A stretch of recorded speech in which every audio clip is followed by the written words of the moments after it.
Sinner and Blockx final will be fun. I'm bored of watching Zverev. At least you didn't say you were bored of watching Sinner, because that's what I've been reading. Everybody's bored of Sinner. I'm certainly not bored of Sinner. I'm not bored of Sinner versus Zverev either. I think it's a fascinating matchup. You know, we're just waiting on that one time where Zverev can take out Sinner. So I don't personally think he can, but let's not even talk about that. Let's focus on Blockx, or Blockx. Let's call him by his proper name, Blockx, not Blockx. I couldn't resist the temptation to do a pun with the name. It was all over, you know, social media yesterday, especially on the Tennis TV highlight video. It was quite funny, actually. The top comment was, it was so rude to Blockx, something like that. I don't recall exactly what it was, but it was funny. And I couldn't resist, so I even put in my thumbnail, new kid on the Blockx, but I promise that's the last time I'll do a pun on Blockx. And I'm gonna call him by his true name, which is Blockx. Blockx. And I'm very impressed with him. I think he's very mature for his age. And he's so fresh on the tour. His Grand Slam results, he played last year and didn't make it out of the qualies in any Grand Slam. And the first time he played the main draw was this year, Australian Open, and lost first round. So he's so fresh.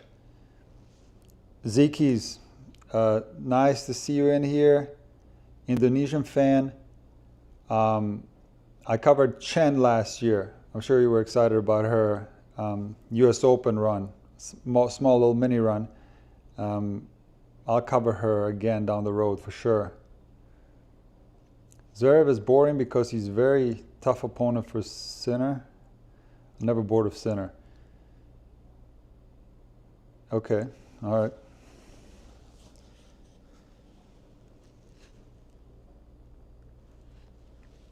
Do you think Chains will win, or the new kid on the Blockx?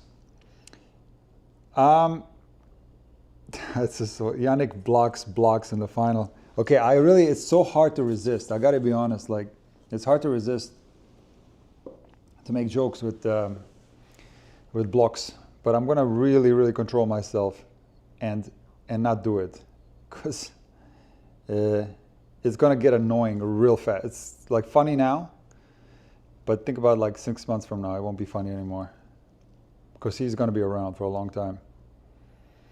Hi Laura, nice to see you in here.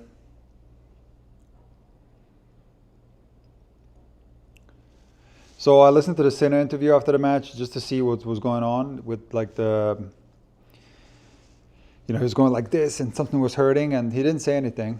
He just said he had a good night's sleep the night before and he felt good, and he's going to try to get some good sleep prior to the final. He's got a day off. So as I've said in the previous live stream, it's probably nothing with Sinner. We can't read into like his demeanor on the court, and it looks like he's hurting, but it's actually not hurting. Or maybe it's just a little bit of pain that's not so serious. So I think he's going to be okay. And I said that, yeah, if something's hurting, I think he should pull out of Rome. But if he's fit, there's no need to pull out of that one. He should play. Unless the final against the winner of this match turns out to be like a 3-hour match. We will see, okay? We'll take it one match at a time. We will not look too far ahead. Hi, Night Rush. How you doing? Good to see you in here. You know, in the previous match, I was very upset with the app that I have.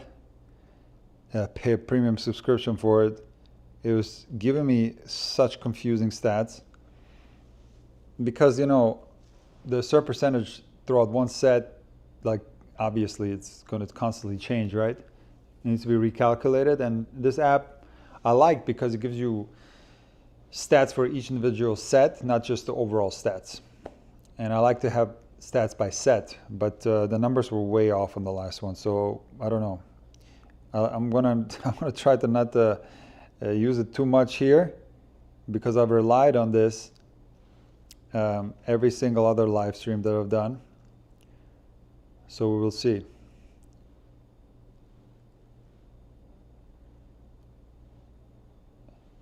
Let me try to pull this up real quick, and then we'll talk about this semifinal, Zverev against Blockx, and what this means for each one. Okay, hold on. No matches were found. All right, whatever. This app is turning out to be not that great. Okay, look, the first time in a ATP 1000 semifinal, it's a different story. This is like the biggest match of his life so far. All right, I know he won Australian Open Juniors, but that's different. This is the biggest match of his life. So nerves could play a role a little bit, and I think the fact that Zverev has been there so many times. I read a stat yesterday, like Zverev is with like Federer, Nadal, and the amount of semifinals. I don't know the exact number, but he's like going up there with the stats now. You know, he's putting up some incredible numbers for his entire career, Zverev. And I think just based on that, there's a huge advantage. But on top of that, Zverev is so difficult on the clay because he is a high percentage player. He likes time to set up his strokes. Interestingly, I heard one interview with Blockx this week, and he said that he actually likes a little bit of time for his ground strokes as well. So he likes the contrast in Madrid where, you know, it's clay, which he likes. It gives him more time to set up his strokes, but also he likes the fact that it's altitude and it's faster. I know this is super contradicting, but I understand what he's saying, Blockx. And I see it the same way for Zverev. I do strongly believe that clay is the best surface for Zverev.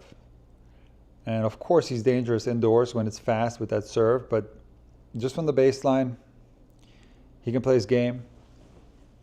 And he has gotten a lot better. I mean, people don't give Zverev enough credit. You know, think of him what you will, you know, personally. I think that has no place here. That's, you know, we're going to keep it strictly tennis.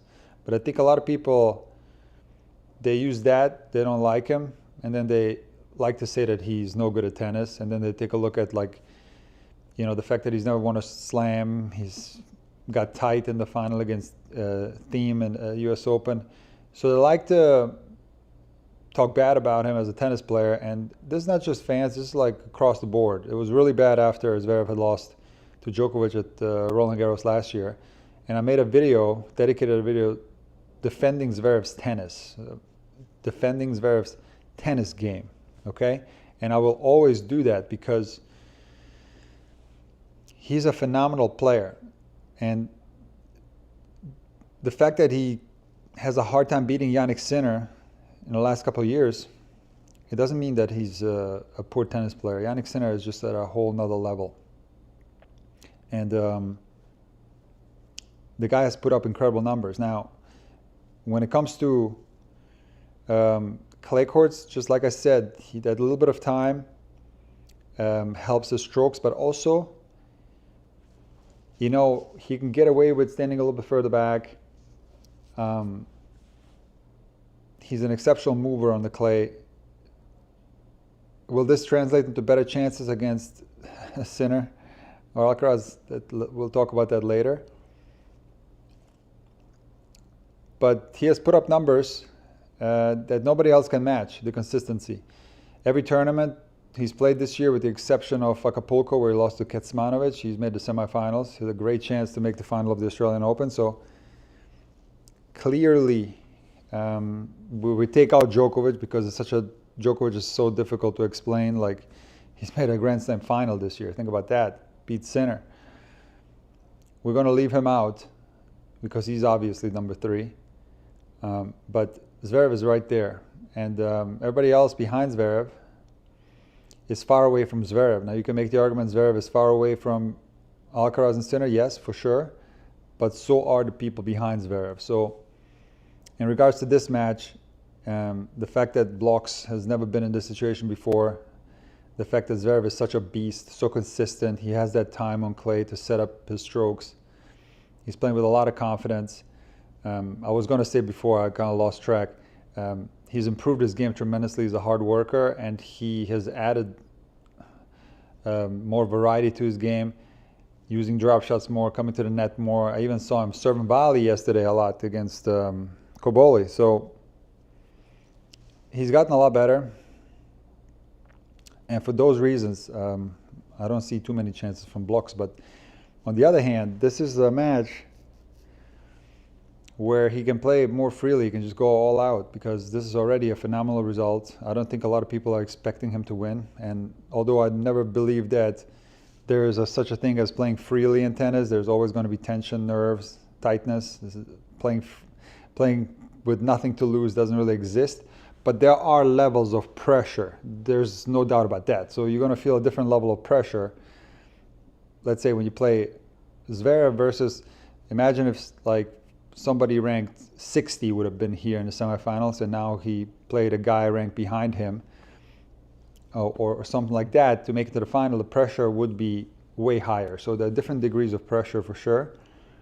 But having said that, if he comes out blasting here, plays very aggressive, puts a tremendous amount of pressure on Zverev, if Zverev catches a bad day, you never know what can happen. This is tennis after all, and you can't predict results unless it's super obvious what's going to happen. And when you have somebody like Sinner, what he's doing right now, the predictions become more easy. But generally speaking, tennis at this level, anything can happen.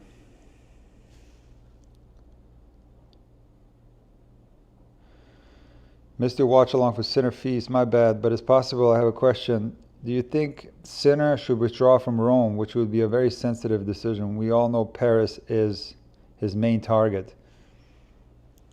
Okay, let's let the first point finish, and I'll tap into that.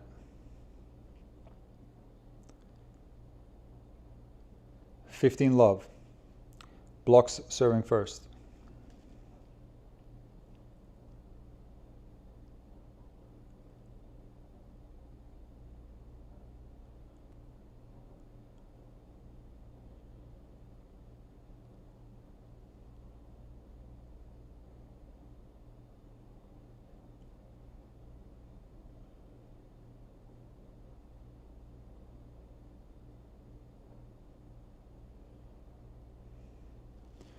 Extended rally, and Zverev beautifully building the point, eventually, attacking Blockx off a shorter ball. He comes to the net, puts away back in volley.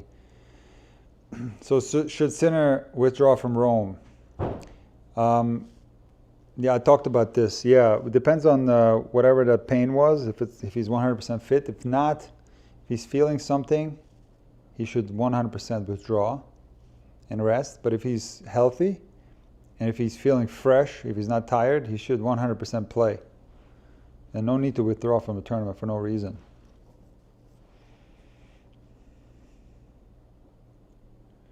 $30-15.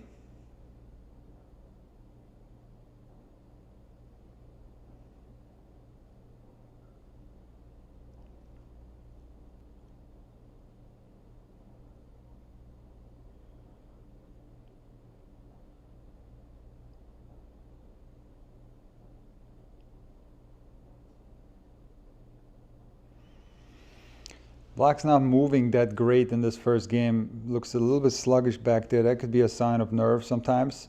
When you're tight, it affects the entire body, including your arm, but also your legs.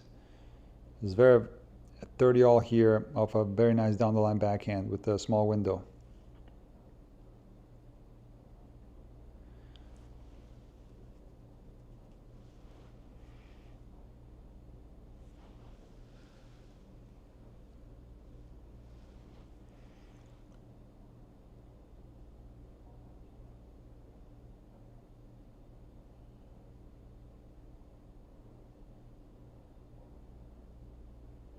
There's that improved backhand dropper from Zverev. He's used that shot a lot this week. And he likes to hit it down the line. And he's gotten so much better at the shot. Wins the point, pulls Blockx in, and eventually ends up passing him down the line with a backhand. Zverev looking very calm, under control. 30-40 break point in the first game. That's a tough start from Blockx. Second serve.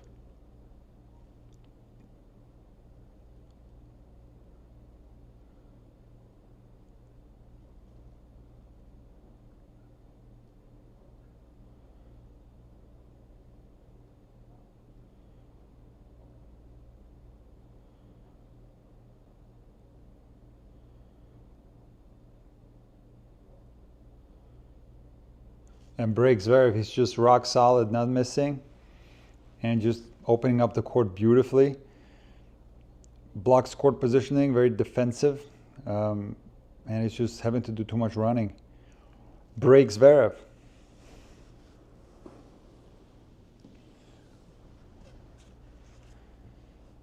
If Sinner skips Rome, that would that end his 6th ATP 1000 win streak, or the count applies to when he chooses to play a tournament? Yeah, I don't know about that. That's a good question. You know, consecutive Masters, if he pulls out of one and then wins the following one, does he still get the claim that he's won consecutive Masters? I don't know. You have to type it in somehow and find out the answer. But in my opinion, like I said, if he's 100% fit, if he's feeling fresh after this tournament, which he might, you know, he just won 2 and 4. It didn't take a lot of energy out of him. If it's similar in the final, and why wouldn't he play Rome? And then if he plays RG, Wimbledon, maybe he plays Halle, then he should skip the Canada Masters and take a longer vacation in the summer. That would be my tip for Yannick. If he happens to go deep at Wimbledon, if not, then he should play Canada. Beautiful point by Blockx, love 15.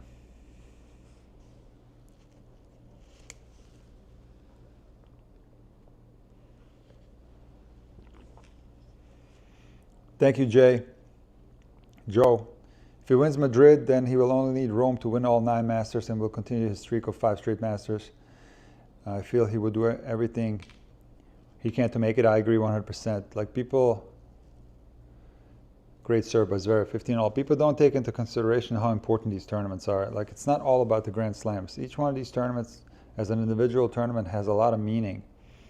And of course, Sinner wants to win Rome, especially being from Italy. It's a very important tournament for him. And then, of course, he might be on a streak if he wins Sunday. Ace Zverev, 30-15. He's playing so well early in this match. So there's a lot on the line, and of course, you know, the Grand Slams are the most important tournaments, and you should plan your schedule accordingly. But you know, these guys plan their schedules a long time ago. They know exactly how they're going to approach a season.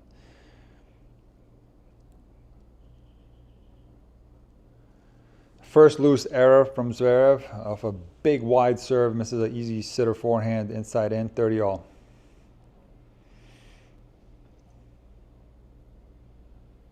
Sinner's just a little bit tired mentally. I don't think he's tired, Michael. I don't. What evidence do you see that he's tired mentally? Like, he played so well today. He was so fresh.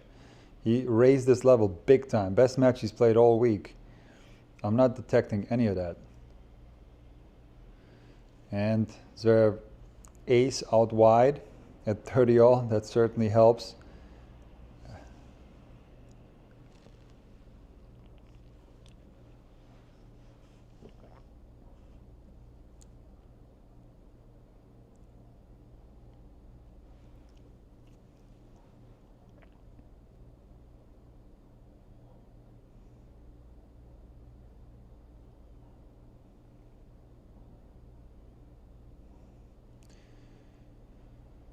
Backhand error from Zverev, back to deuce.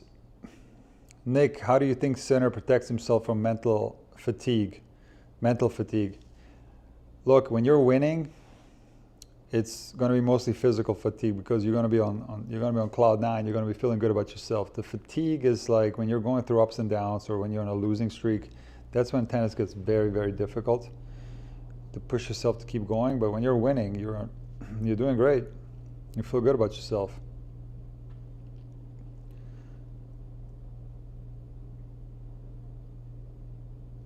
I feel that if you're winning and you get fatigued, it's physical, which can also then translate into mental fatigue, and you have to be careful. But I think people are just putting too much emphasis on the schedule now. It's a little bit too much. I know the schedule is long, it's tight, but it's the players that are playing nonstop. It's them. They're the ones that they have the choice a lot of times, and they choose to play. When I say a lot of times, it's, you know, I'm talking about the exhibitions, the 250s, the 500s. Of course, they have to play these tournaments, but you'll see guys go out at this tournament, they'll play a challenger the next week. So that's the reality of tennis. Guys are always looking to find confidence, always looking to play matches. So the schedule is what it is, and tennis as a game is that way, unfortunately. And when you play that amount of tennis, yes, you'll get injured, but these guys practice their whole life to be able to pull off playing tennis every day. Of course, eventually you pay the price for that, but yeah, that's tennis. Great hold from Zverev over deuce to love.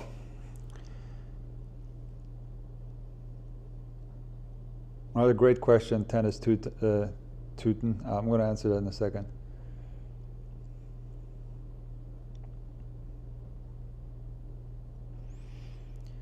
Fortunate let court pass from Blockx.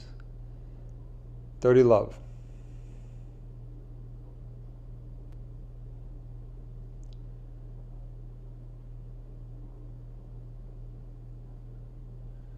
How do you motivate yourself when you have won everything? That's a very good question. I'll get into that on the changeover, okay?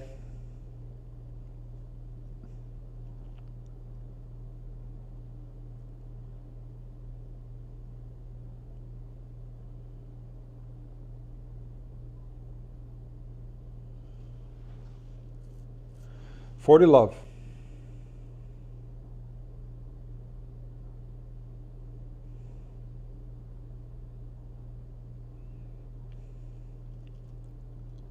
And I love hold from Blockx. That was very important for him to get on the board 2-1.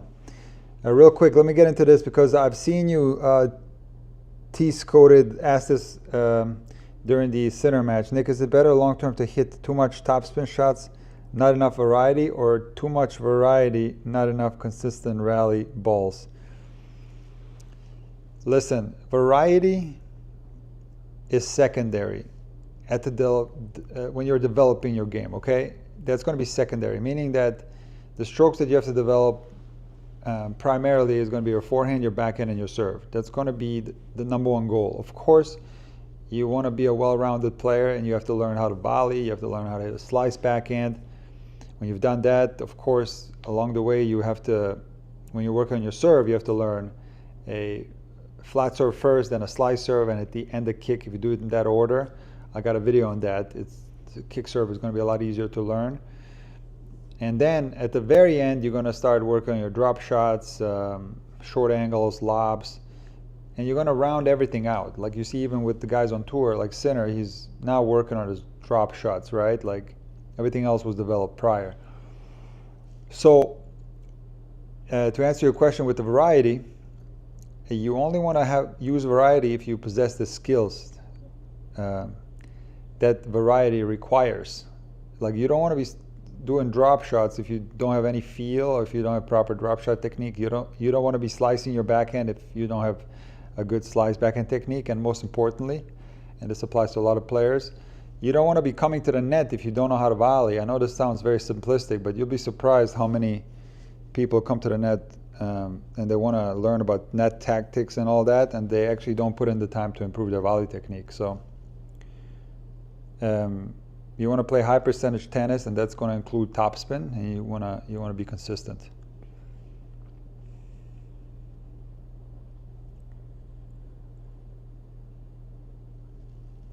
I'll get into that other question and the next changeover, okay? About I'll have to look it up again, but something to the extent of how do you motivate yourself if you've won everything? And I'm going to use the example of Djokovic. Double fault Zverev. Wow. That surprised me. Love 15.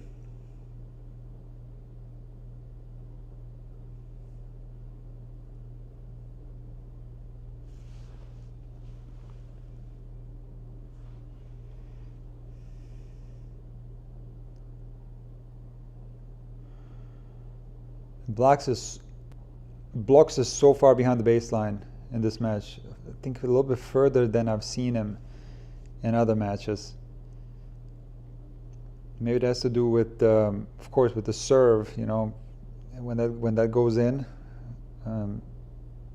it's tough against Zverev. But just even in a neutral rally balls, he's very defensive. Like, take a look here. Okay, he's playing a little bit of defense. But he's so far back, but nevertheless, Zverev gives him a gift there. Misses easy forehand, could have been a bad bounce, I'm not sure. 15-30.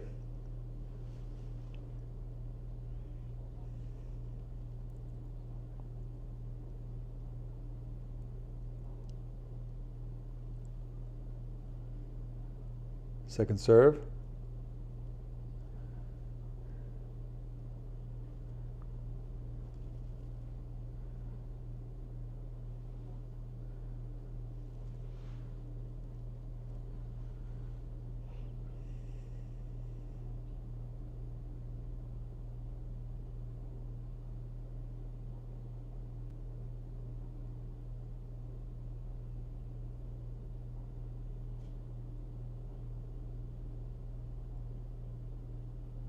Okay, this rally was a great example of what I'm talking about. He's too defensive. He's not the neutral player here. He's the defensive player. Zverev is the offensive player. I've seen him way too much today go for this one, that squash shot. So Blockx continues to play like this, the chances are going to be very low to win this match, especially to break the Zverev serve. He's going to have to start ripping and being aggressive.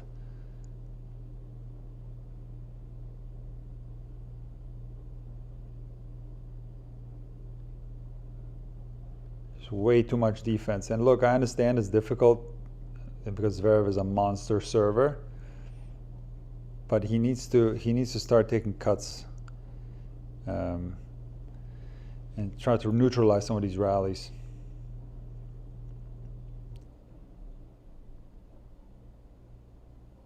You know, and when I watched Ruud against Blockx, I did interpret that as positive, that he's willing to stay in the rally. There was a few instances where he had these very long rallies with Ruud, and it was a positive in that match. Worked out well for him, but I think generally speaking, that's not going to be the solution for Blockx. It's going to be an aggressive game style. Like against Ruud, it was similar to this rally right here, where Zverev came in and Blockx did a great pass down at Zverev's shoelaces. He did that a lot against Ruud as well.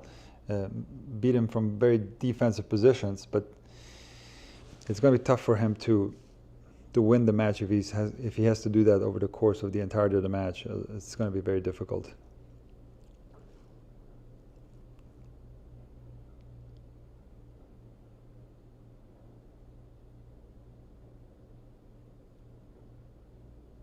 Yeah, he's just running back there, and Zverev is the one standing right on the baseline and dictating, sending him left and right, coast to coast.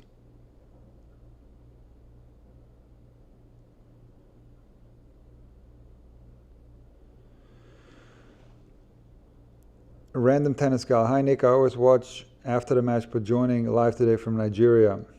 You're my favorite tennis channel. Thank you so much for joining. And I've had one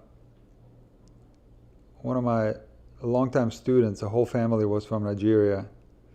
Shout out to Oki, if he's listening, he's a doctor.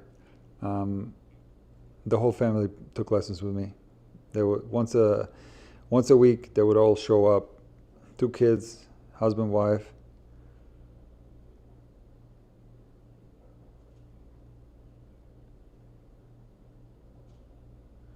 What patterns win the most points at this level that people overlook?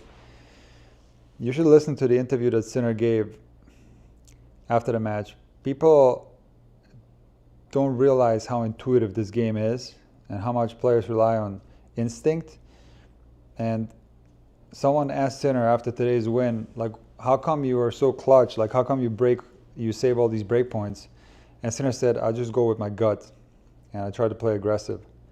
So it's not about patterns. It's just very simple things. Like, am I going to go for it? Am I going to play a little bit more safe? High percentage versus like risking it a little bit more. The most simplistic terms, that's how tennis works. It's not these complex patterns and tactics and all that.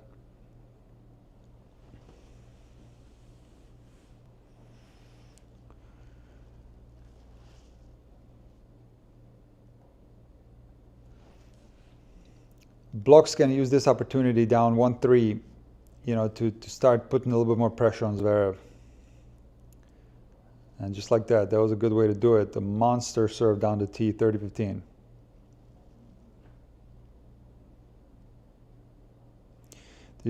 Hi Nick, do you think Sasha Zverev is mentally a little exhausted considering he's playing back-to-back for a while?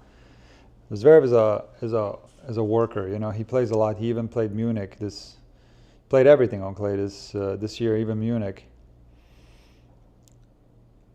I think he's very fit. He puts in a lot of work off the court. People don't realize that. He's very fit. He's got very good endurance.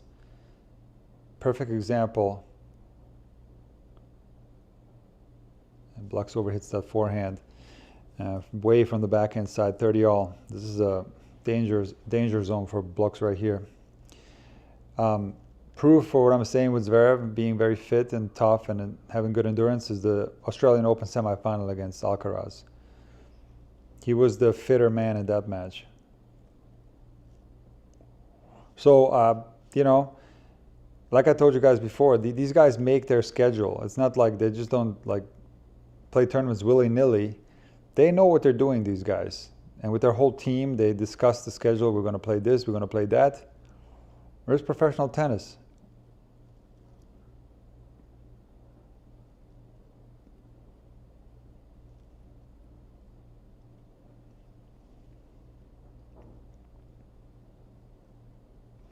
And there's another break point, 30-40. Again, Blockx running coast to coast, overhits a backhand.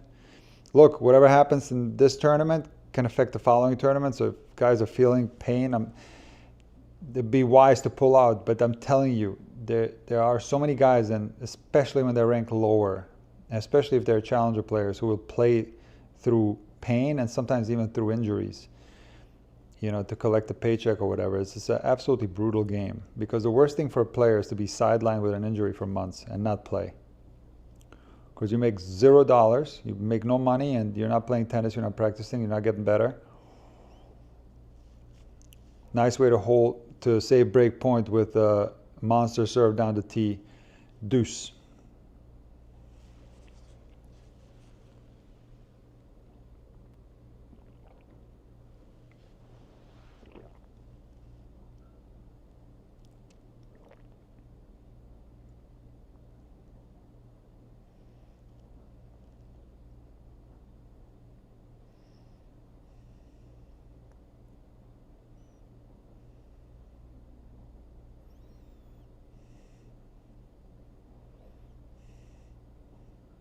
I mean, do you guys see how Blockx is running just coast to coast? Like, Zverev is just standing on the baseline or inside the baseline. He's just sending him from one side to the other, one side to the other. It's incredible. Zverev is playing really well, but Blockx has to find the answers. He has to neutralize these rallies, and he has to put pressure on Zverev. And as simple as this sounds, make him run a little bit.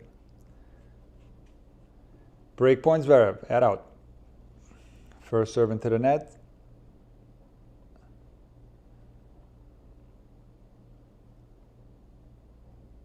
Big kick.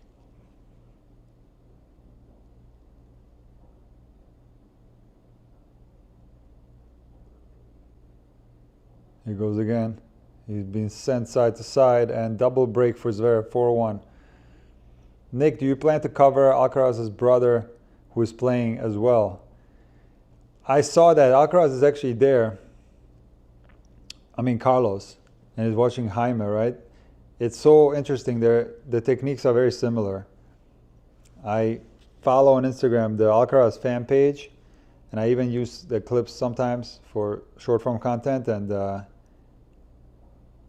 I was analyzing the Jaime Alcaraz serve and the forehand, and it's very similar actually, but I can't speak on his level. I just don't know. I don't have enough information on Alcaraz's brother to know how good he is. You can't just tell by strokes, you know. That doesn't really give you enough information. You have to look at the results and see them play matches. Nick, are you familiar with the LTA system in the UK? Is it important to get a high ranking? They're focused on UTR, ITF to go pro. I'm not familiar with LTA. Of course, I'm familiar with like UTR. It's so funny you bring that up. I actually plan to do a video on this. It's a very complex answer, and it's a lengthy one. So I'll just look out for a video on that subject, like turning pro and developing your game and what to focus on, like more tips for juniors as well, or for parents. I do plan to make a video. I made another video on this. They did quite well a long time ago, probably like 7 years ago. And I'm planning to make another one, so look out for that video. Why is nobody using underarm serve in this tournament, even though they stand far back in the court? Because the underhand serve, it'll work as a surprise tactic, and these guys are very fast, so it'll work once or twice, but then it'll lose its efficacy if you keep doing underhand serve. So you're talking about literally like 1 or 2 points here and there. It's completely useless. It's not a shot that exists in the world of tennis. Otherwise, you'd see Djokovic, Alcaraz, and Sinner use underhand serves if it was a viable shot. Big serving from Zverev, comes to the net, puts away a clean volley. 15 love.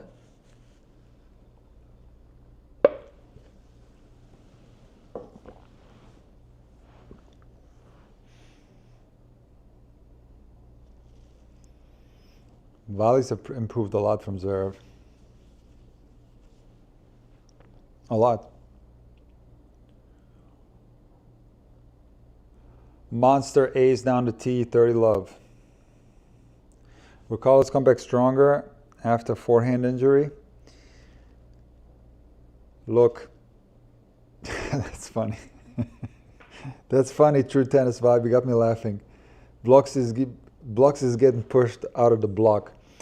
I said in the beginning of this that I'm not going to do this anymore, to do these puns with the Blockx name. It's a little bit disrespectful.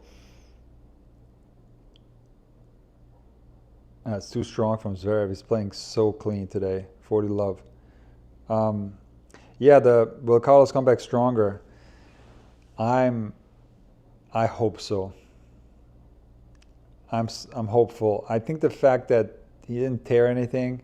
I'm not an expert, so I really can't speak on it. I have a student of mine who's a surgeon. He's an expert. I might actually call him and ask him to give me his viewpoint of the Alcaraz injury, and then I'll tell you guys. So I can't really comment on it. All I can say is that I'm hoping that he's going to be 100% fit, because we need Alcaraz really badly.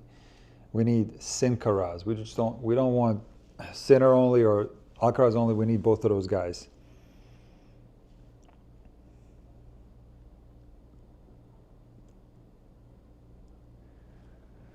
A brutal match so far for Blockx. Brutal. Zverev on absolute fire, similar to Sinner, playing the best tennis of this whole tournament right here. Like, this is the best he's played. Barely making any mistakes. Maybe a couple of unforced errors at unimportant stages of games, already up a break, and Blockx unable to put pressure on Zverev other than with the first serve.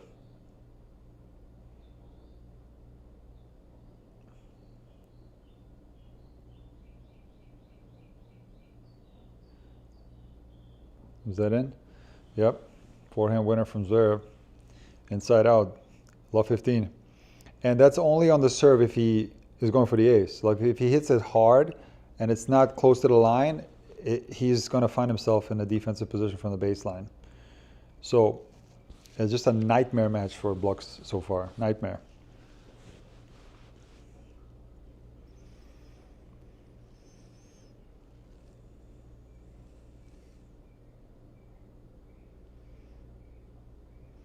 And you can tell there, actually, like, if you analyze that point, he hit a big first serve, hit that forehand, but he retrieved. Like, he hit it, and it's okay to pull back on the forehand, biomechanically speaking, but he took steps backwards after hitting that forehand. He was fortunate that Zverev missed that backhand going down the line, but I can't tell you why he's doing like this defensive positioning, other than maybe he's feeling a little bit of nerves or he finds comfort back there.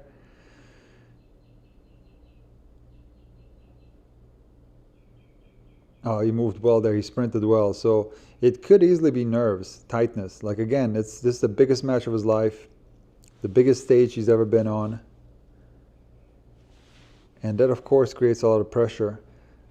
I was going to say, prior to him running down this volley drop shot and putting it away with a backhand, that his feet also look a little bit sluggish, which I haven't seen in other matches. I thought he moved well. So this, again, could be related to tightness. So the hope is that he holds here, plays a good return game, and then starts fresh in the second set and gives it his best shot and starts playing well.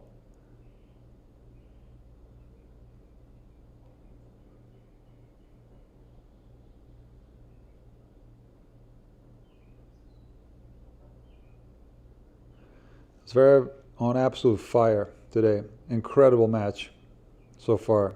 Just not missing, and when he goes for it, it's clicking today. Backhand down the line winner. Clean. 30-all. Blockx has the same forehand technique as Sinner. It's similar, yes. It's a next-gen forehand. It's definitely similar.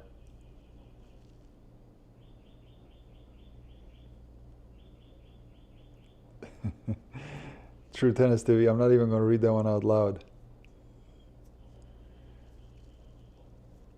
30-40. Set point Zverev. This could be triple break, which is important, by the way, because now Zverev gets to serve first in a second, which is, again, is a disadvantage for Blockx. So a lot of incentives to fight like crazy right here, even though you're down 1-5.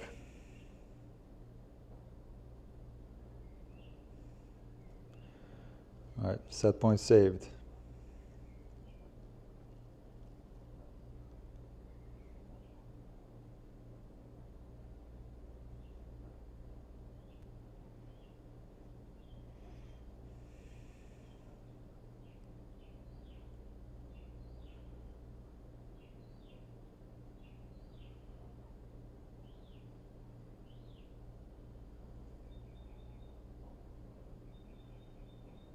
Best shot of the match from Blockx.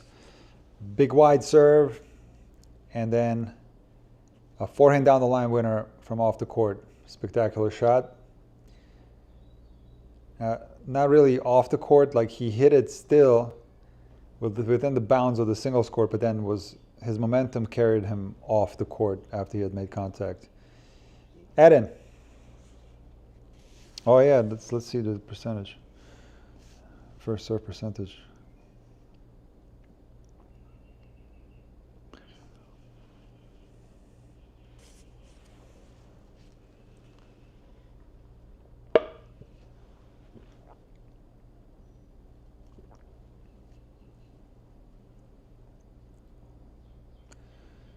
That top shot right there, ball so low.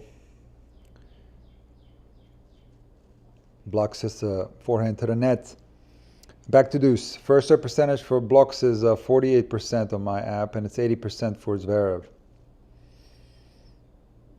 Obviously, that's going to be very difficult against Zverev if you're serving like that. Needs the big first serve right here, close to the line.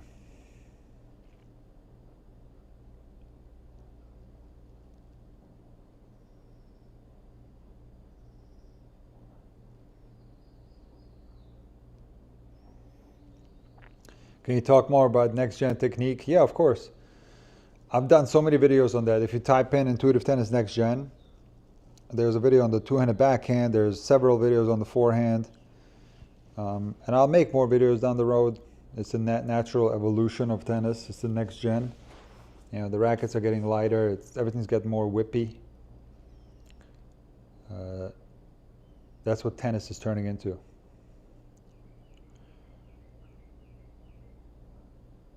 He made it. A very tough overhead to save set point from Blockx, and he's laughing. Back to deuce. Maybe that can help him laugh a little bit, you know, release some of this tension, release the pressure, and start playing your best game. Second serve.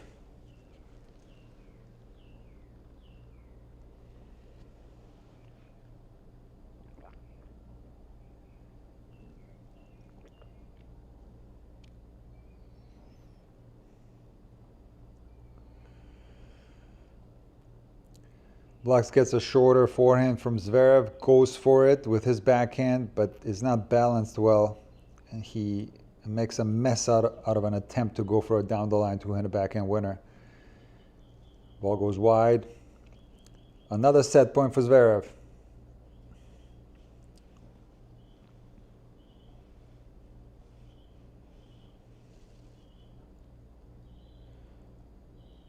Monster wide serve from Blockx.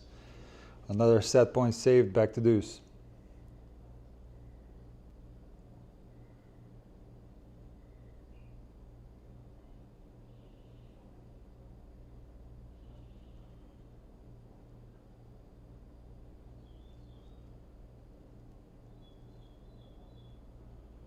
There it is, big T serve, and then a forehand put away winner, add in. He needs this game so badly, Blockx. He's playing better though. He's starting to get more comfortable, I think. He's starting to find his game a little bit. It's not all like defense and running side to side. He's starting to control some of these rallies, of course, is on his own serve. But he looks like to me that he's loosening up a little bit finally. And he gets the hold. A huge kicker. Zverev goes for the down the line two-handed backhand return winner, misses it into the net. 5-2, Zverev. Those wide serves on the ad side are unbelievable. Yeah, Laura, you know, I noticed that the guys are doing a great job kicking the serve.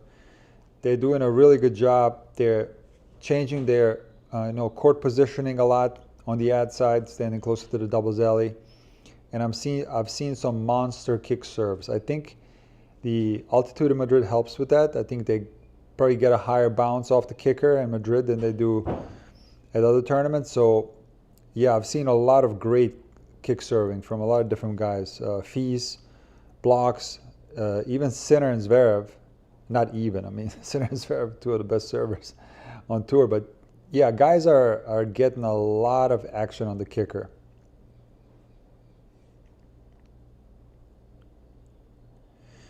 I feel Blockx service motion has a short toss. Is that a mechanical choice? It's just stylistic, that's all. It's he's got a rhythm that's a little bit quicker, that's a tad abbreviated in the way he takes the racket up. And when the rhythm overall is quicker, you can't have a high toss, right? The toss has to be shorter.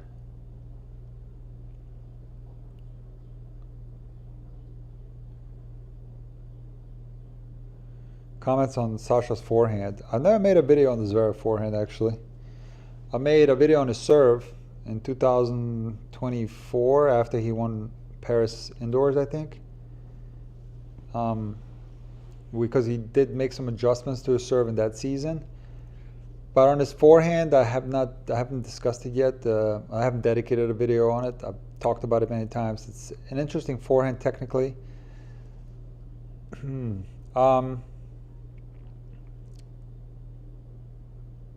Yeah, it might be a good video. Maybe not just the forehand, but his forehand and backhand. I did discuss his backhand in a video that dealt with two-handed backhands. We'll see. Let's see.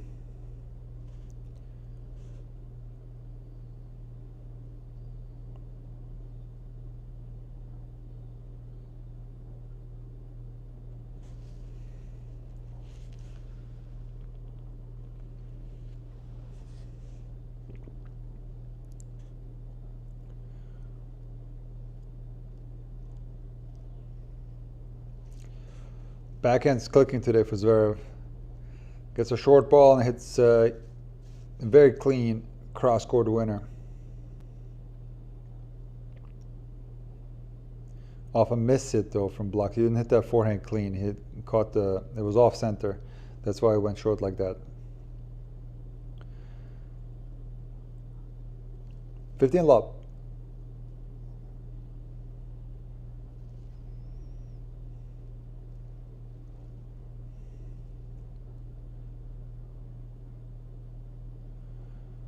I've seen this particular thing so much this week where guys have like the easiest put away ever, and they play the ball right into the opponent racket. And Zverev did this thing, hits a crazy monster serve down the tee. Blockx barely gets it back. Zverev comes in, can put it away anywhere, and he kind of plays that put away shot right into the Blockx racket, but he can't control it. 30 love Zverev. As I've said in the center feast match, although it's like it appears like they're playing it right into the racket, it's not so easy when you're in the middle of a match, right?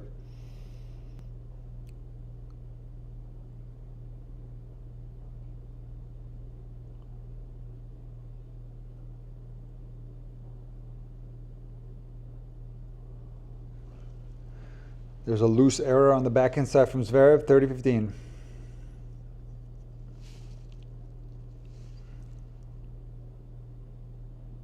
How do you recognize a jammed contact? You know, it's usually going to be your elbow, and it's almost like your elbow ends up in your rib cage, or if you feel like you're laterally like kind of losing balance, like you know, on your forehand you're falling to your left, or in the backhand you're falling to your right. That's how you can recognize that you're jammed.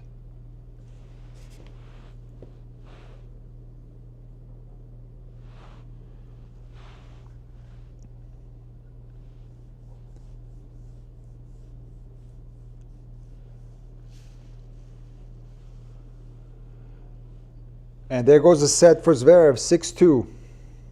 Best set of tennis that I've seen from Zverev this whole tournament. That was exceptional.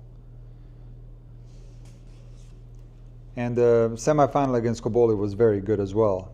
But this was so clean from Zverev. He's finding his best tennis in this tournament. I had a feeling that he was going to play well here just because he was in the final 3 times. He won the tournament twice. And I thought he was going to make the final. But I didn't expect him to play this well towards the late stages of the tournament, so I'm very impressed with Zverev. Nick, do you think it makes sense to start playing tennis recreationally at 35? Yeah, of course. It's never too late to start playing tennis. You can start at any age. And 35 is a great age to start. Blockx really didn't put any resistance. Listen, I'm sure he's trying. He's trying hard out there. It's not so easy. Like, first and foremost, Zverev, from the beginning to the end of the first set, he's playing incredible. And Blockx, there's something going on. He's not himself in this one. So hopefully, very similar to Feast Sinner, let's see if he can find his top level here. If he can get into this match a little bit and make it more interesting. Zverev clearly third best player in the world. Problem is, it's not enough for a Grand Slam. Well, you know, first and foremost, like I always say, like we can't completely ignore Djokovic, right? He's still there. I mean, he made a Grand Slam final. And I'll discuss in my video later today my analysis of these 2 matches and my preview for the final. You know, what Zverev needs to do to have a chance against Sinner. But I agree with you 100%. Like, there's a huge gap between Zverev and everybody else, a huge gap. I mean, the points prove that. I'm going to look that up. I'll tell you exactly what the points differential is between Zverev and who would be behind him. I think FAA, right? Yeah. We're going to exclude Djokovic, right? So, yeah. So Zverev has 5,555 points. and FAA has 4,050. So it's like 1,500 points difference, and it's going to grow. It's going to continue to grow. So he built a little bit of a cushion there.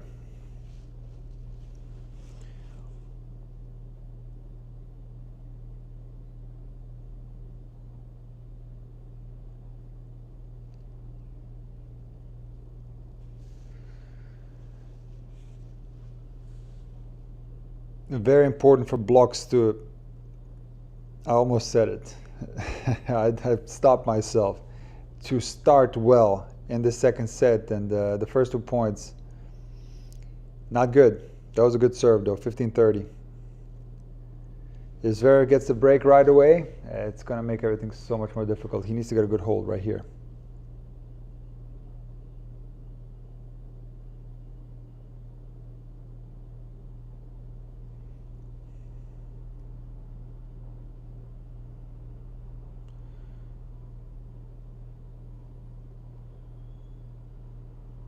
Did he make that?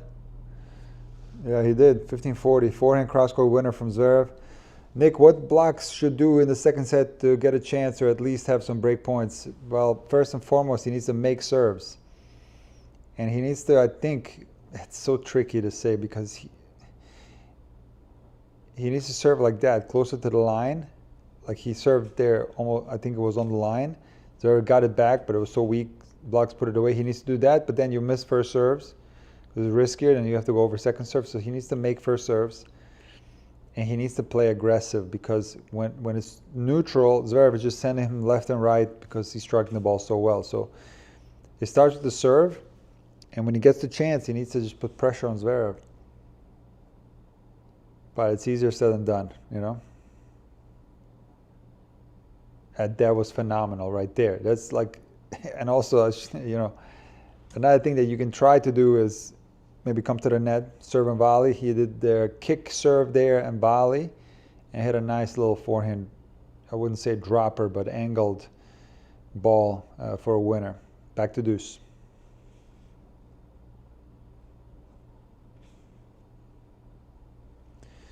This is huge right here.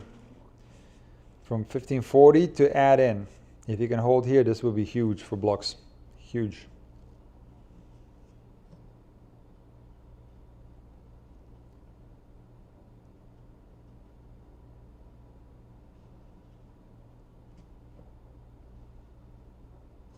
Phenomenal hold from Blockx. A great backhand down the line. You know, very important game.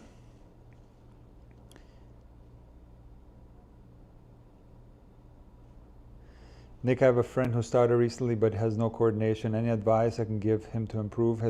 You have to practice and make sure that you build the fundamentals, that you start getting a feel for the ball. Once you do that, you start to rally a little bit with the correct technique. Once you can do that, you start introducing movement and just put in the work with the movement. Coordination is going to involve these first steps very much. It's not just moving, it's also hitting the ball and coordinating your arm and everything else with the rest of the body. So it's just about progressing to the next step and not trying to do everything at once. Try to rally from the baseline right away, it's all going to fall apart.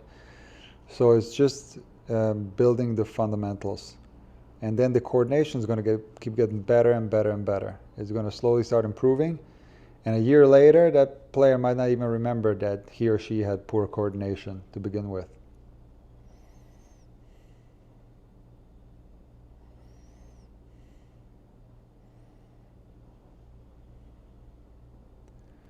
Phenomenal tennis from Zverev. Let's check his serve percentage. He's just putting so much pressure on Blockx today. And it's making him run like crazy.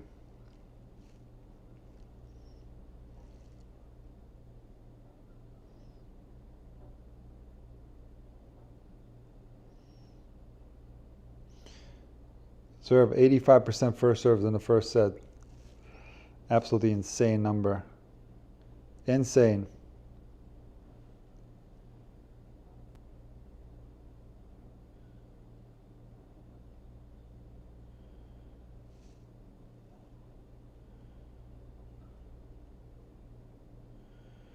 And here it says 76. I apologize for giving you wrong data, but this app is so bad. I have to get rid of it. Because now it says 76 for the first set, which has already been over for a while. And it told me 85, just like 30 seconds ago. So I'm not going to refer to it anymore. I got to find something different. But in any case, that first serve, working well, and you're ripping, aggressive positioning. He's always on the baseline or a little bit inside the baseline like there. And you're just dominating blocks. He's just overpowering him. 40-15.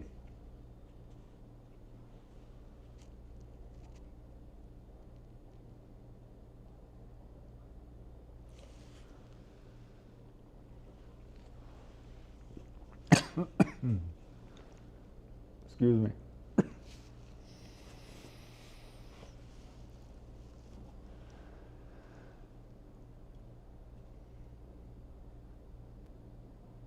Was that in? Wow, that was the most insane angle I've seen from Zverev in this match. Forehand winner, like ball landed inside the service line. Absolutely insane. So look here, this is showing the backhand placement. He's hitting quite a bit down the line. So he's just sending blocks left and right and left and right. Not only on the backhand, but also on the forehand. He's just spreading the ball beautifully today.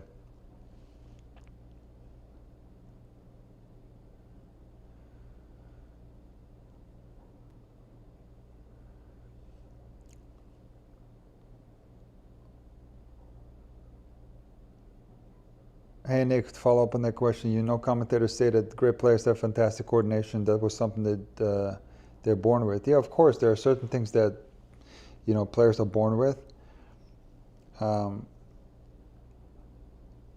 And they have a huge advantage in that sense, but there are so many skills in tennis that you acquire through repetition, you know? Not just physical skills, also mental skills. It's a skill-based game, so with work, with the correct repetitions, you can develop skills like coordination. Of course, somebody's going to be more genetically helped in the coordination department, but doesn't mean that you can't develop coordination with training and reps. You know, Blockx tries to go for that forehand, and I'm not hating on that at all. He's got to play aggressive. Maybe he didn't move his feet as much as he should have on that particular forehand, but he's got to play aggressive. 30-15. Do players have different tactics against different opponents? Yes, I would say I don't know 100%. I don't know what players' tactics are. You know, we have to really listen to the players, but just generally speaking, some yes, others no. Others that play the same all the time. And then others, they do change it up depending on who they're playing. It just depends on the game style. Like, let me just give you an extreme example of someone like Ivo Karlovic or John Isner. They don't really have to change anything. They just play always the same way. Or another extreme is some, you know, like a grinder type player that's like just keeps the ball in play and plays heavy. That probably always going to play like that.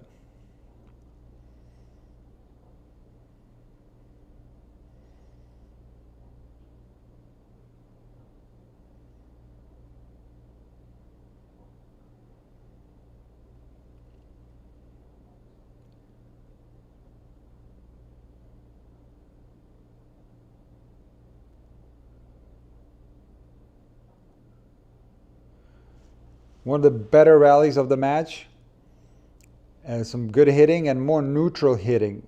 You know, maybe Zverev was playing it a little bit more safe there and didn't send the balls as wide as he did in other portions of this match. He was maybe trying to draw the error from Blockx, played it a little bit more safe.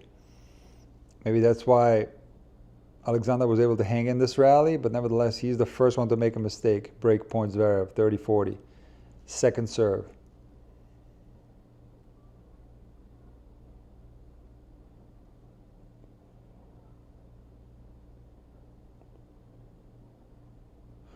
All right, very good.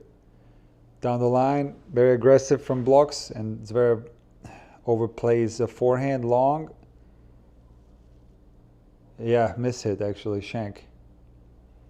He shanked that one. And he's looking down the court, could have been a bad bounce. In any case, Blockx saves break point, deuce.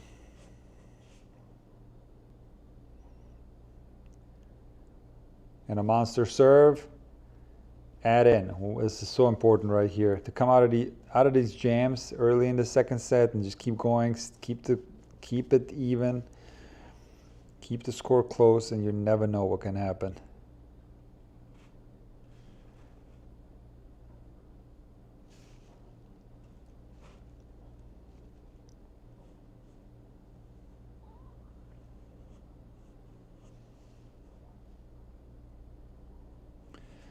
Phenomenal hold from Blockx there to go up 2-1. So 2 holds where he saved break points. Can look at this from a couple of different viewpoints, right? You can look at this and say, okay, if Zverev continues to hold easy and he has all these chances on the block serve, eventually he's going to get the break. You can look at it that way, or you can look at it a different way and say, hey, you know, maybe it's go the other way around. Like, remember the Andreeva-Batiste match? Andreeva was like, didn't lose more than 1 point in her service games prior to that 6-4, 5-4 game where she was serving for the match, and that's where she lost the serve. So that can certainly happen. That's why tennis can be crazy like that. So, you know, the fact that he's getting out of these games, to me, it's like just, it's good. I think he's gonna, something's gonna happen in here. I don't think Zverev will dominate on his serve through the entirety of the match. I think he will have some mini windows somewhere along the way. So let's see.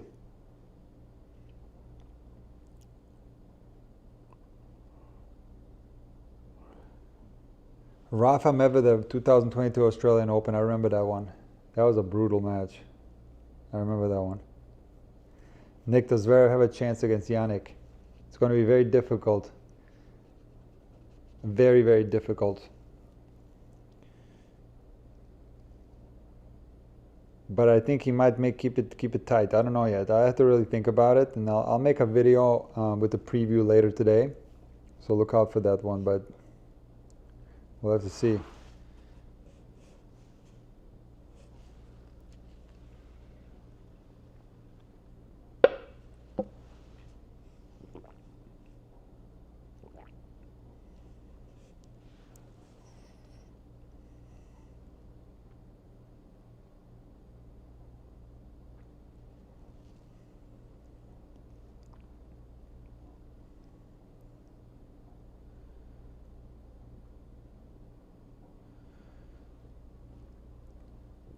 Zverev again spreading the ball beautifully in this match, just making Blockx hit so many shots from outside the singles lines or even doubles lines. 15-love. Nick, if you were coaching Hubie Hurkacz, do you see anything that he needs to do to get back and stay in the top 10? It's so funny you bring that up. I watched the Monte Carlo match and I had those thoughts whether Hubie can make it back, and I remember vividly the Geneva final last year against Djokovic, and it's just tough luck with the injuries. But Hubie is like, he was regarded prior to Pericard showing up, he was regarded as the best server on the ATP Tour. Like the best serve on the ATP Tour was Hubie Hurkacz. And now there are a lot of other guys that are serving well, but he's got the goods to be up there. It's just so hard for him to get going and get on a roll, you know? It's just a matter of confidence. I don't think it's impossible for him to get back there, but it's just going to get tough for some of these guys who were there once to make it back. You know, like a Rublev or even someone like Berrettini or Hurkacz. It's just not so easy to make it back there, you know? It's not easy because there's so many like these new guys that are on the scene now playing well. So it's tough.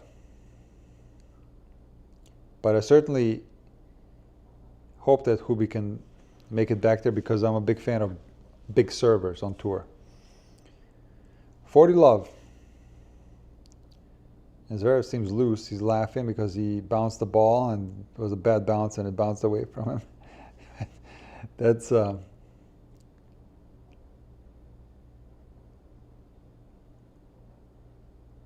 I was growing up, there was always a sign of poor hands, you know, poor skills on the tennis court. If you're bouncing the ball on your serve and the ball went away from you, or if you bounced it on your foot and it rolled away, not a good sign. But that wasn't Zverev's fault. It was the court. In any case, Zverev holds 2-all. I was just watching Hubie against Berrettini before this match. Is that that's a challenger, right? Who won that one? Or is it over yet? That's why I keep telling you guys. Like, everybody's talking about a schedule.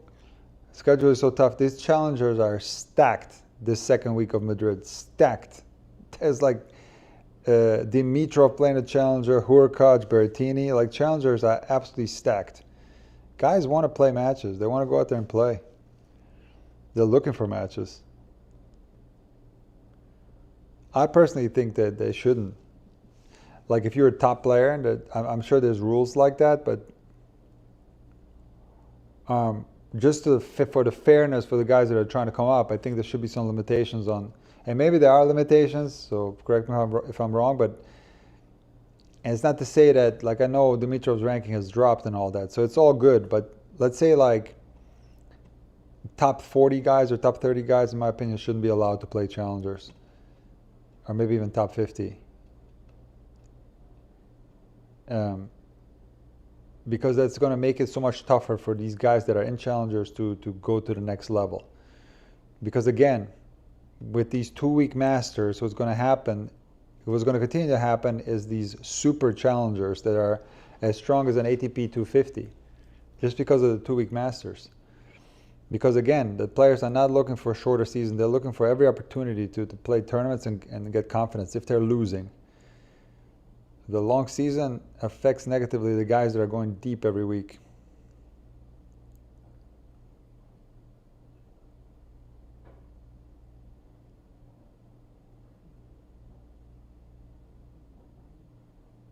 Oh, wow.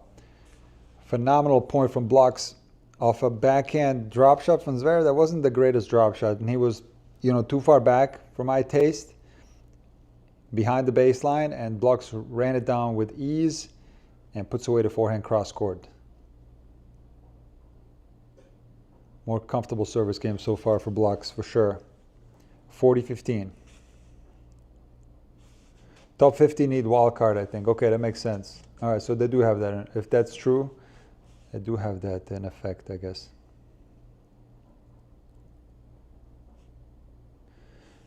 No, Nick, it's only the players that lost early in Madrid. They want the reps before Rome. Yeah, that's exactly what I'm talking about. You can't play 2 tournaments simultaneously. And what I'm saying is, who loses early in Madrid, meaning like Wednesday, Thursday, Friday, which is early, those guys are looking to play a tournament before Rome.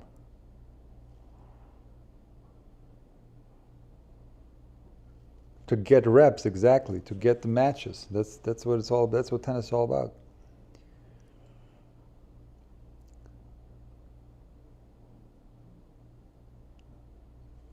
Backhand drop shot, so much better from Zverev. Maybe his most improved shots. Backhand drop shot.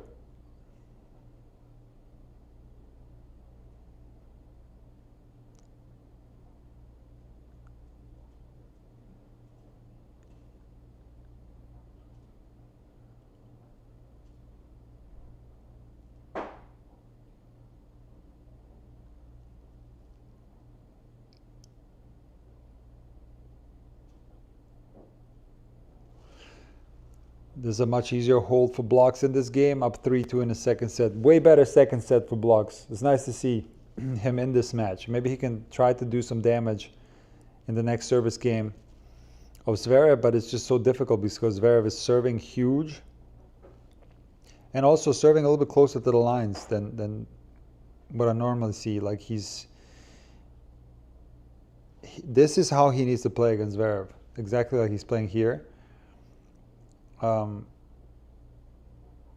very aggressive and try to, you know, serve, go for the ace or the service winner on his serve. And even though that might reduce his first serve percentage, it doesn't necessarily mean that it will go down, because he's capable of serving high percentage and serving aces.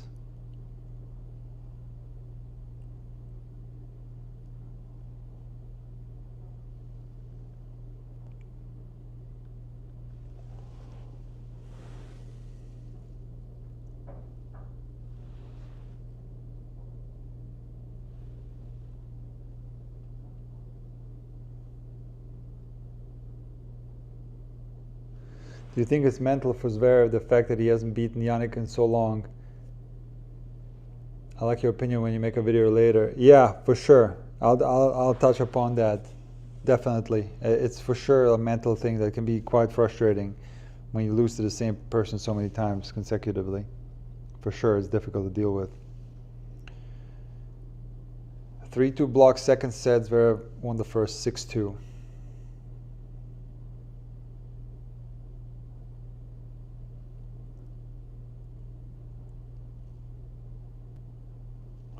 See what I mean? Like the serves are so close to the line today.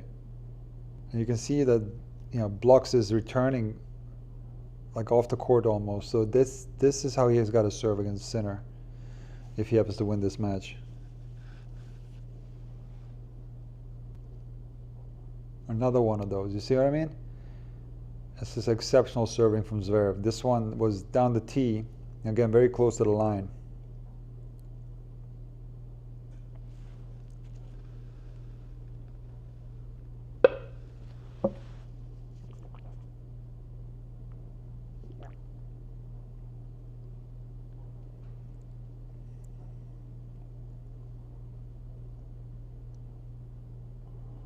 This serve from Zverev wasn't close to the line. It was like more of his general first serve. It's like a bigger target, closer to the body, and Blockx couldn't control the return. But like, for example, Sinner will get that back in play.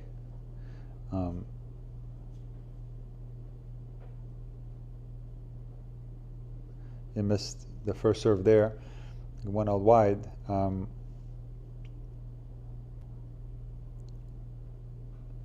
Second serve of Zverev. Let's see if he goes with a monster kick.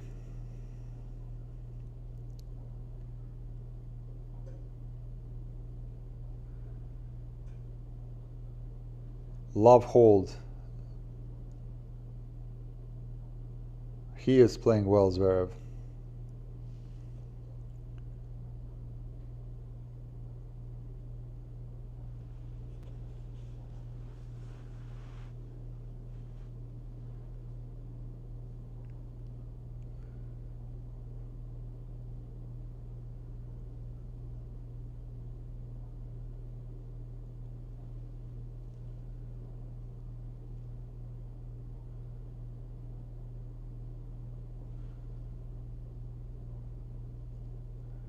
What a forehand from Zverev.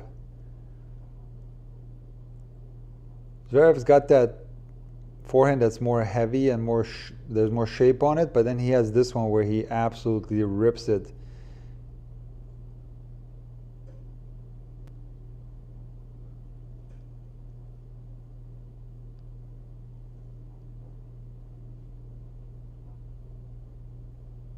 Fantastic rally from Blockx, and for once it was Zverev who was running and playing defense. 15-all.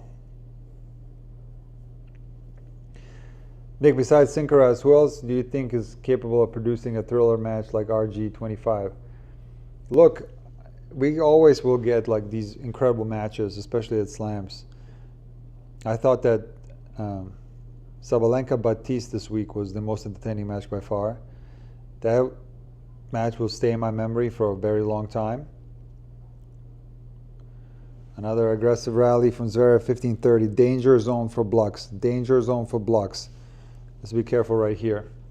So we're gonna get great matches, but we will get it in the final with two guys that are top ranked. It's hard to say. I don't know. I certainly doubt it, but it's too early to say to speculate on that. Of course, we all want to see a rematch of Sinner Alcaraz from last year, but let's talk about RG when we get there. Let's focus on this tournament and then Rome, and we'll go one step at a time.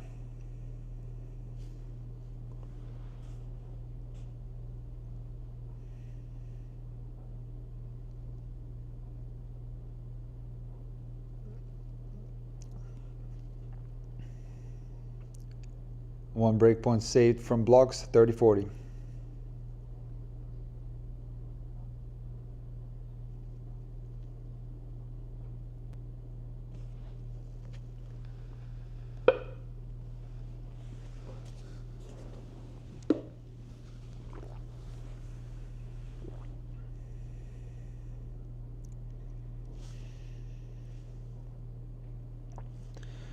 Great serve from Blockx on that one. A really aggressive serve down the tee, and then he takes care of business at the net.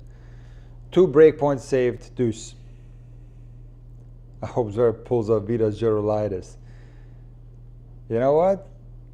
He might have to do that 17 times in a row.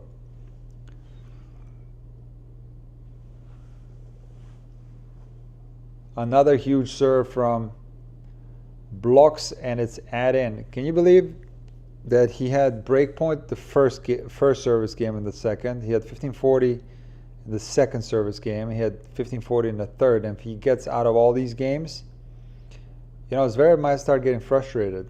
And I'm not saying that it is going to affect his own service games, but it could. It could. From just a general tennis standpoint, imagine you have all these break chances you can't break. You start thinking about it a little bit. Blockx holds up 4-3 in a second. This is a much better set, and I'm so glad that Alexander is, well, they're both called Alexander, that Blockx is able to show his level a little bit more in the second set, and it's not like a 2-1, 2-2 blowout.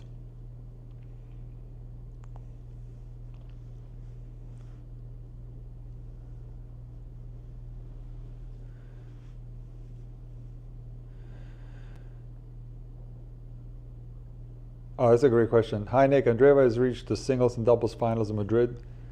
What do you think about top 10 singles players also competing in doubles at a tournament? I'm a huge fan of that. And it's so funny you bring that up, because this whole week, or ever since the clay court season started, people have been complaining about the schedule, and that they want everyone to pull out of this one and pull out of that tournament and then pull out. So we don't see this on the ATP Tour, but on the WTA Tour, we still see players who compete in singles and doubles, and I love it. And let me tell you why. Because if you lose in singles, and especially if you lose a heartbreaker match and you're devastated, imagine you're still in doubles, you end up winning the tournament in doubles, you're going to feel a lot better about yourself when you leave the tournament than leaving after the singles. So that it gives you another chance to get some W's and so on. That's one reason why I like it. Another reason why I like it is that you get to work on your game, maybe some weak areas of your game, return of serve, transition game, serve and volley, whatever else it is, you can practice on it in doubles. And I'm a huge fan of it, and I appreciate that Coco and Mira play doubles. I know Mertens also singles and doubles, and there are other ones as well. Townsend. I'm a big fan of that, but we don't see it on the ATP Tour, I understand the dilemma between best of 5 in slams and trying to play singles and doubles, but then remember, guys used to play best of 5 singles and doubles at slams. Guys like Kafelnikov, McEnroe, and so on. All right. Drop shot blocks. Zverev with a little angle forehand shot. He misses it into the net. 15-all.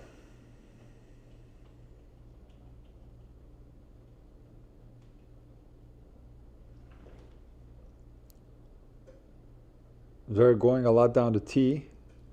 67% on the ad side and 65% on the do side, and a lot of those close to the line.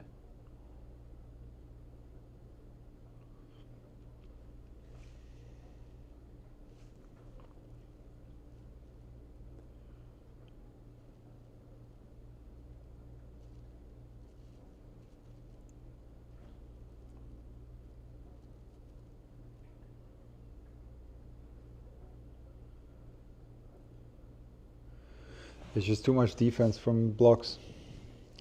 So many of these squash shots today, not a good sign. 30-15.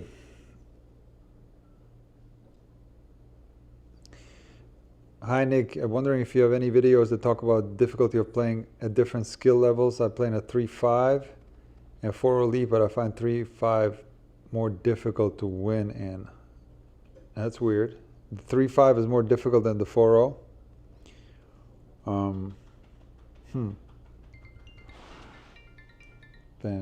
Michael.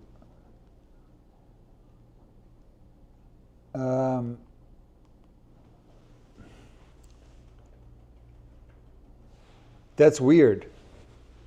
I don't know why that would be, other than that you're maybe playing with more pressure when you play in a lower league.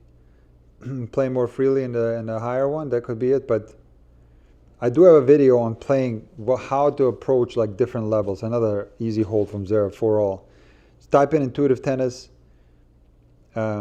levels and you'll find it. And I think it's best to play like very close to your level. Maybe, you know, half an NTRP point is probably okay. But what happens a lot at the junior level, not that much at the rec level, but at the junior level, is that players, you know, juniors love to play up, love to play in a higher age category, or like here in Florida, it's like they, instead of playing L7 or L6, they'll try to play L5 or whatever. So that's a mistake, and a lot of times they do that because they feel a lot less pressure playing where they're not supposed to win, and it's a lot more difficult to play against people that that you're supposed to beat, right? There's more pressure, right? People that are similar to your level. So I think it's very important to play people at your level, a little bit below, a little bit above, a good mixture. 4-all. Boy, that's a incredible drop shot from Zverev, cross court. That did not bounce very far away from the net. Like I said before, that shot has improved tremendously on Zverev.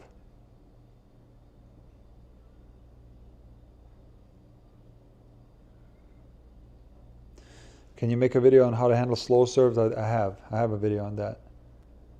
And just type it in and make sure you put intuitive tennis before and you'll find it.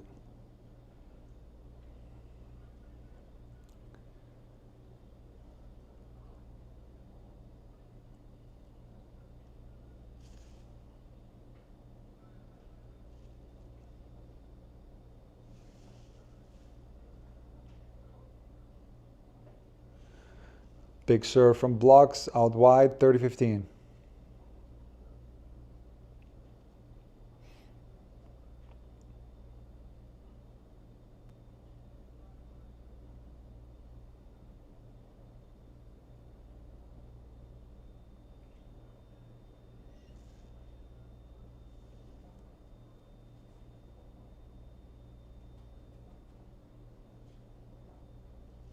Very untimely double fault from Blockx, 30-all.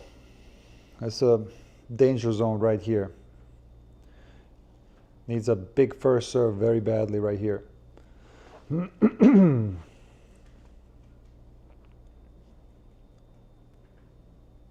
he gets one. Very impressed with Blockx in this set. Huge serve out wide and takes care of business with a short forehand, 40-30.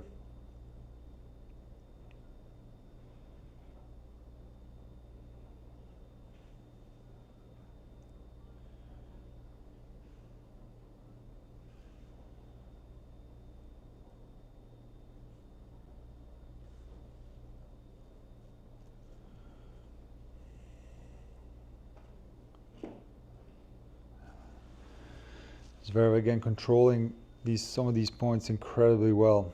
Standing on the baseline, inside the baseline, and just sending blocks left and right. Inside and forehand winner from Zverev, back to deuce. Forehand is clicking from, I mean backhand too, but forehand is like so good today from Zverev. The best I've ever seen his forehand was against Nadal, both times at Roland Garros. In that match where he rolled his ankle, and in 2024 in the first round.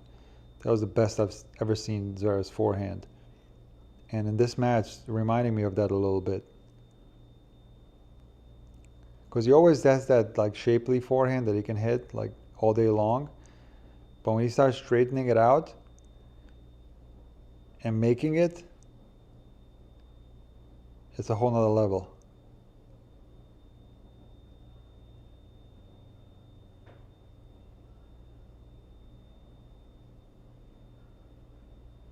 There's that shape one. That one he hit heavy and resulted in an error from Blockx. A breakpoint Zverev had out. But yeah, Zverev has quite a versatile forehand actually. And I'll discuss later, you know, if he ends up playing Sinner, if he wins this match, how he should hit this forehand. Wow, that's clutch right there. Ace out wide, a monster ace from Blockx back to deuce. Very impressed with Blockx in this second set. Like he's getting out these jams in these service games. This is now the 4th consecutive service game where he saved break point.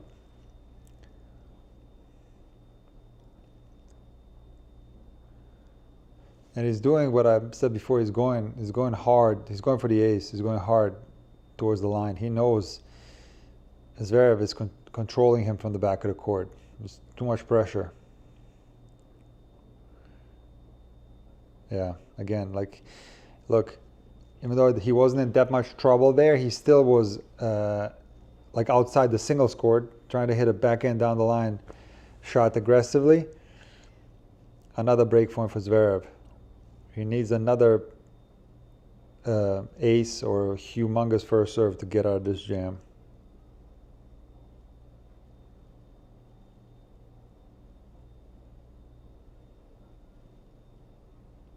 And he does it again. Another breakpoint saved. See, look, he's done it in 4 consecutive service games. I wonder whether Zverev is going to start to get frustrated. Hey, why can't I get the break and get off this court? Like, and if that happens, you never know. You never know. Tennis can be crazy like that. Another monster serve out wide. Add in. This is impressive. From Blockx this second set, I gotta say, it's very impressive. He's doing good. I'm glad he is, because it would have been a shame if he lost this 2-2. Add in.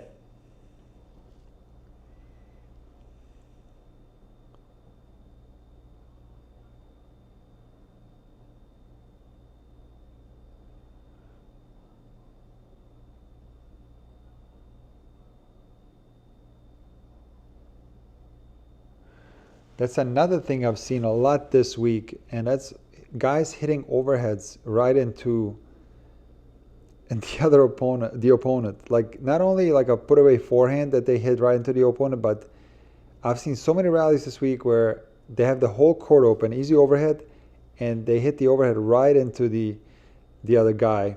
Zverev got fortunate there, hit an overhead right into the Blockx backhand, but he ended up hitting the frame and couldn't control the ball. Back to deuce. Monster serve down the tee. Add in. Zverev just showed signs of frustration.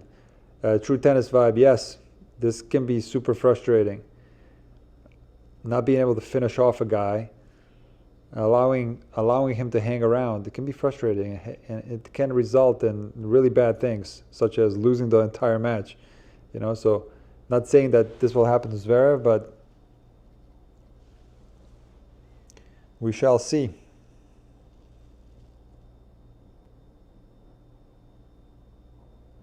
And a monster serve from Blockx. He gets pumped up. He's up 5-4 now, 1 game away from the set. Can you believe it? And please correct me if I'm wrong, but if I remember correctly, he had saved break. No, he didn't. There was one game prior to this where he didn't save break point, but there was 4 games where he saved break points, and 2 of them were 15-40. And that's a lot of opportunities for Zverev to finish this match off because he's been holding easy. So 4 separate opportunities with multiple break points. I think in the first service game it was just 1, but then so it's frustrating for Zverev. But let's see, how big time he is. He is big time. I'm sure he's going to hold comfortably here, but that's what makes tennis so complex, right? All these different scenarios and how it affects one player and how it affects the other player. It's such a great game.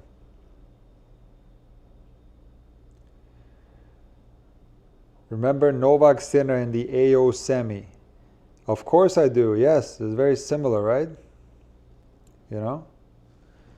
Very similar.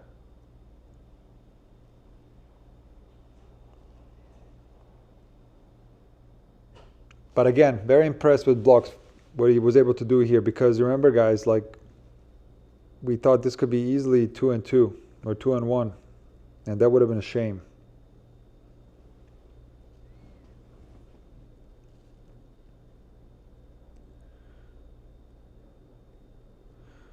And the reason why I'm impressed because the level of Zverev is sky high. He's playing well today.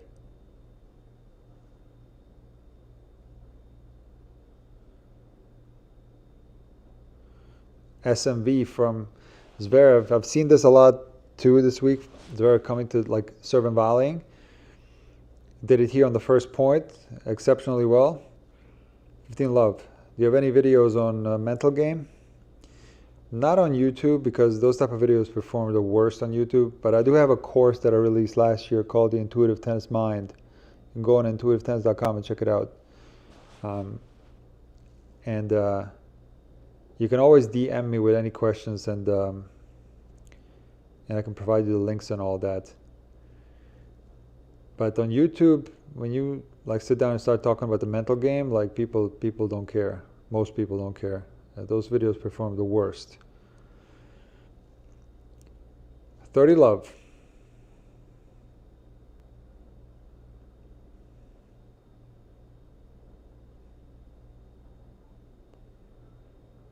$40 love. Zverev just so solid on his serve. That's why I said he's big time player.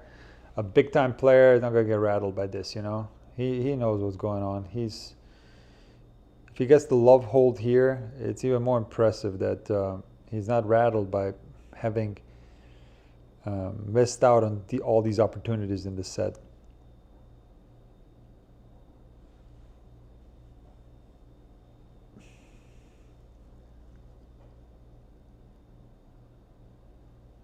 I'm not hating on that miss from Blockx. He tried to rip a forehand. He wasn't positioned that great, but he's got to rip. He's got to play aggressive.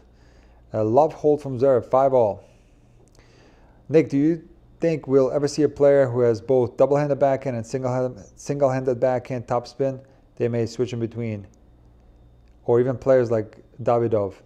We'll see very few of them. We'll see them here and there, but it'll always be just a kind of a rare thing, because in the case of a two-handed backhand and a one-handed backhand, by the way, great point from Blockx. Big serve and a put away forehand down the line. You have to put in a tremendous amount of reps to develop a one-handed backhand and a two-handed backhand, and to develop them evenly, because when you're in a match court,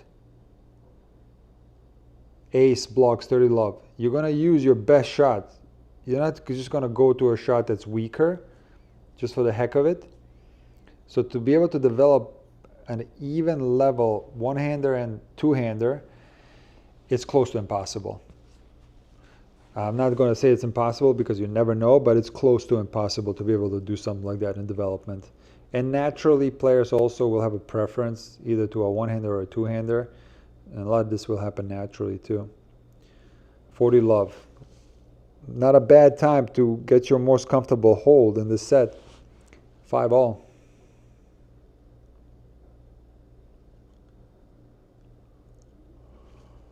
And again, when he has to go through a second serve, if he doesn't do that heavy kicker that puts Zverev off the court.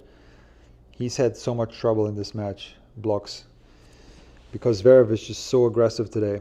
The aggressive court positioning and ripping.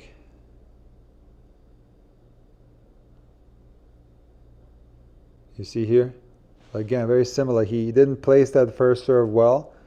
Up 40-15. It wasn't anywhere near the line. Was retrieving backwards on that forehand. Found himself way behind the baseline, and Zverev took the opportunity, put too much pressure on him, and now it's 40-30. So right here, even though it's low percentage, he needs to serve close to the line. Go for the ace or go for the service winner.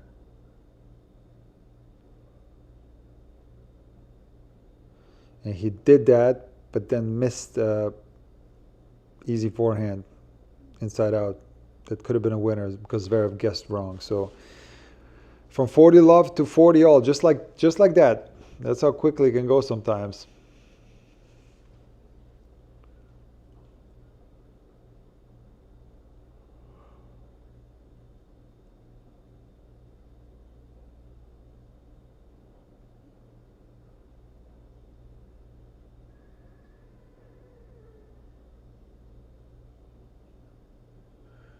I can't believe it. 4 consecutive points for Zverev. Again, very aggressive, making Blockx run. It's break points Zverev. Hey, anybody in the chat know who that guy is sitting? Who the guy is? The older gentleman sitting on the left. Is that Cassier? Is that the coach of Blockx? If anybody knows, please let me know in the chat.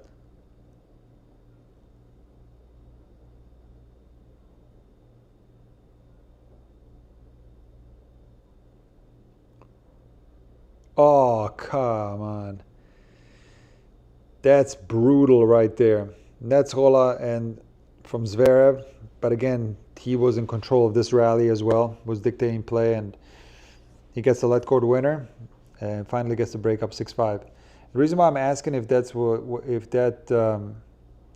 was Cassier, because somebody in my comments on my last video said that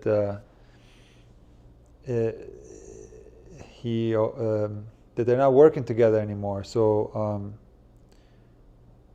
if you know the names of the two guys in the Blockx box, let me know in the chat, okay?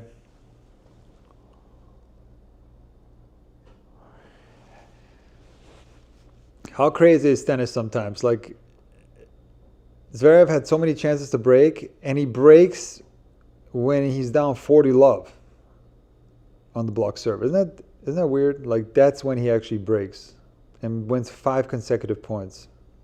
Crazy. But again, one of the best matches that I've seen from Zverev in a long time. Like, he's upped his game. Don't think he played that well in Monte Carlo, even though he beat Fonseca. I don't think he obviously didn't play well in Munich. Play well the previous year, but this year no. But here, especially in this match, but even in the last one against Koboli, Zverev is finding his form. He's gonna be dangerous in this clay court season.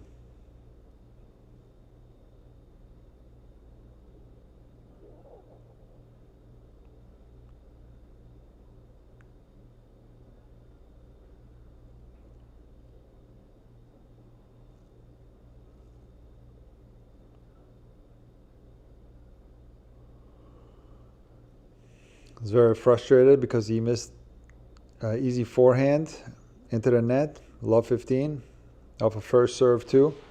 That was a frustrating miss for Zverev.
Best rally of the match, possibly.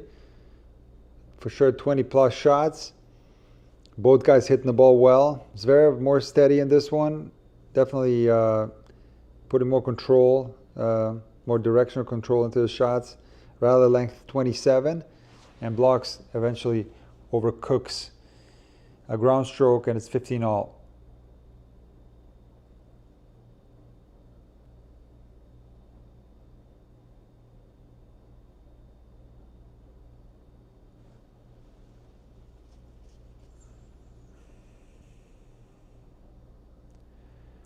I see two-handers reach with one hand all the time when not in position. Yeah, Kathy, that happens all the time. That's not what that question was, though. But that happens all the time for sure. And you'll even see sometimes two-handers hit the occasional one-handed backhand like Bublik in Monte Carlo. But we're talking about interchanging between a one-hander and a two-hander all the time. And that you're unlikely ever going to see that. Or, in other words, have the same level of shot between a one-hander and a two-hander. And close to impossible. 30-15. Zverev 2 points away from the match.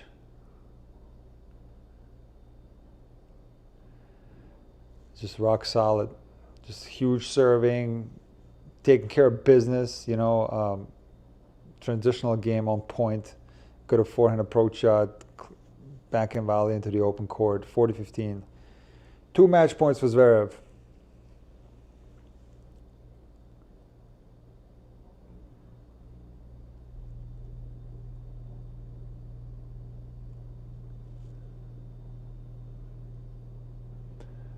Mark Sauce, you're ahead. You're ahead of our stream, I think.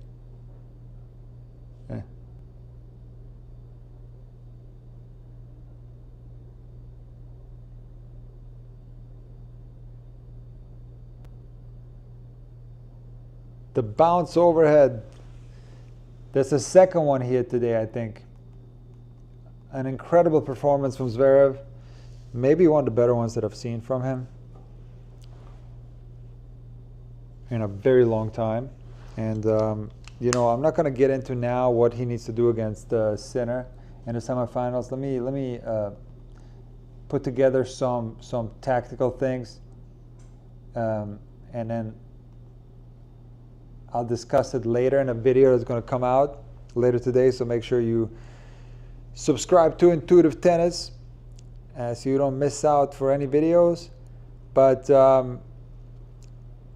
I'm very pleased that this turned into a tough match in the second set. I think Blockx did a phenomenal job fighting and keeping it as close as it was. It could have easily been 2-2 or worse, because Zverev, again, on absolute fire, clean match. So that was good. And overall, the fact that we have another youngster, I'm not going to make a pun again, but we have another youngster on tour of a high caliber. We saw Hodar this week. It's so important that we have this in a time where we miss Alcaraz, right? And I'm sure a lot of you guys miss Carlitos. I certainly do. I was so looking forward to watching synchronized finals, but what I saw this week so far was very, very entertaining. It was some good tennis, a lot of great women's matches, and some new faces on the ATP Tour. Seeing them do well, I think, is phenomenal. So, guys, I'm going to log off of here, and I will live stream the women's final tomorrow. I will be here for the men's final, of course. And again, let me put together some tactics for Zverev, even though they're going to be like very difficult to pull off. But I will see you guys tomorrow, okay? You guys take care. Thank you so much for showing up in the lives both times. And we'll see each other very soon. I'm going to let the live go on a little bit more, and then we'll log out of here in about 10 minutes or so. So it'll stay live for another 10 minutes, guys. We'll see you then, okay? You take it easy. Bye-bye.